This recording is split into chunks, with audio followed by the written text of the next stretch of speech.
Hey Kasra, should I buy the iPhone 6, the iPhone 6 Plus? Well,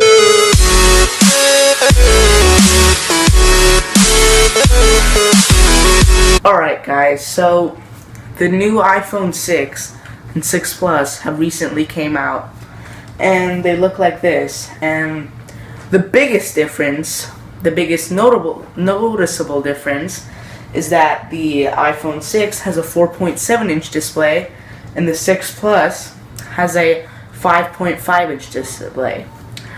Aside from that, there aren't too many other hardware differences, and the main ones are that the 5.5-inch, the iPhone 6 Plus, has a bigger battery and optical image stabilization.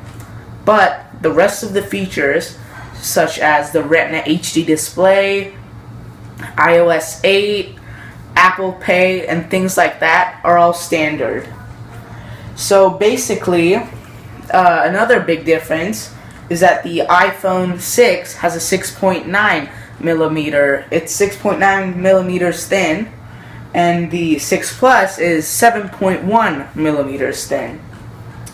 Other than that, the iPhone 6 has the same exact display as the old iPhone in terms of pixel density, although it is slightly more high definition because it's 1334 by 750, but the iPhone 6 Plus is 1920 by 1080, which is 401 pixels per inch.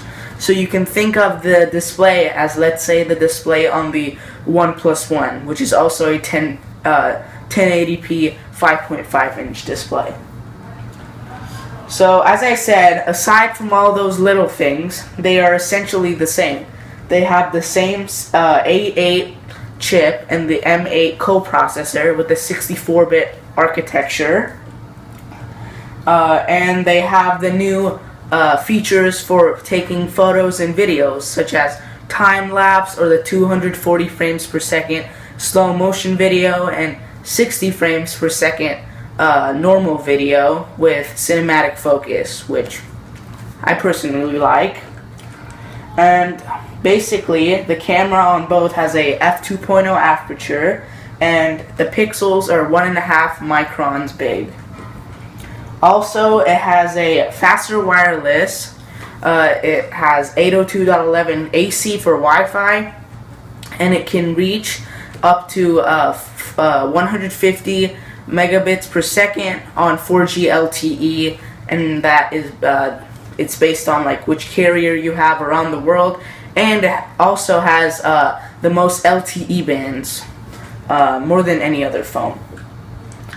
And as I said before, it has Apple Pay, which uses Touch ID to authenticate your purchases, which a lot of other phones have had this, especially Android phones, and they use Google Wallet, but unfortunately they never actually were able to replace the wallet, and Apple's hoping that when they do it, it'll finally start this movement of no more credit cards, no more cash, and we'll see how that goes. And overall, from what they said at the keynote, it looks pretty well because they've got Macy's, Subway, Whole Foods. They've got all these retailers who are around the country on board with this, and it's not like when Google Wallet came out and they didn't really have any partners. A lot of the stores just invested in the future by putting it out, and no one really went and put their phone on the little touch screen to pay for their things. But hopefully with Apple Pay, they can accomplish this. And basically it talks about iOS 8 and how, to me, iOS 8 is just becoming more like Android. One of the biggest things is it's letting developers make custom keyboards. You know, that has been on Android for a while, and now Apple's kind of loosening it up and saying, okay, you can customize this device if you're into that kind of thing, and probably also because they don't want people jailbreaking the device. So yeah, and I think I'm really looking forward to iOS 8 because iOS 7 was just basically a redesign of iOS 6. There weren't really any new features that you would say, oh, this is giving me what's Android giving me, but with a better design. There wasn't anything like that. It was just like a new mask, a new like cover on the iOS 6. But with iOS 8, now it's bringing some actual functionality that developers can take advantage of and use to make your iPhone experience better. So that's basically it.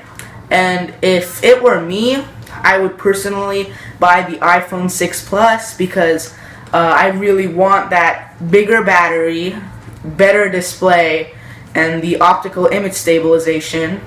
But ultimately, there isn't a real big difference. And if you don't have, let's say, the money, or you just don't want the bigger display, definitely go with the iPhone 6.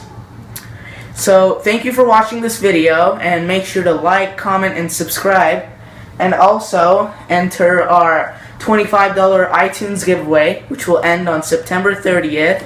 And the way you enter it is by getting 5 of your friends to subscribe to the channel and then commenting the 5 people's names in the comment section down below, and hopefully you can win. So yeah, I'll see you in the next video. Peace.